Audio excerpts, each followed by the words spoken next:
Mythic Voices is a collection of artists, writers, thinkers in a collective endeavour working with the myths. So Cesar's story is the story that is told from the air, from the water, the horses in the hills, the wolves of the forest, every stream, fish and eel, every hawk, every mountain, the story that is told from the eyrie of the eagle, from the peculiar slant of light bearing a half-light not seen before, from the shadows hiding things. I think it was John Moriarty that used to talk about harrowing the myth. And I think that's very true if I decide to write. But all the other myths too, and it's not just the women in the myth that work on you, but the whole myth itself needs to be harrowed in a way. It's like read a myth, go to sleep before you go to sleep, and it will yield. And there's, you know, there's a process to it. Like I might write something and I absolutely know to stop.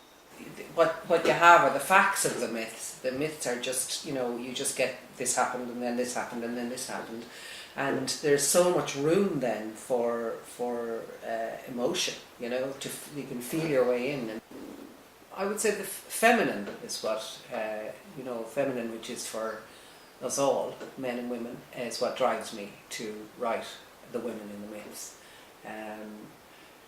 because so much of what the feminine, I suppose, is not written. You know, what happened was I was really bugged, I think, by poor old Aoife being cast to the four winds, still wailing on the wind on a stormy night, and I'm convinced I heard her wailing on the wind on a stormy night. Aoife had so much to say, so much passion, desire, emotion in her, and there was nowhere for her to say it. And we're all living with contradictions today, aren't we? We're constantly torn. I think sometimes if you get to the inner contradiction, if you get to a contradiction within yourself, you've got the potential to grow. I suppose be self-aware, you know, and the myths are full of contradictions.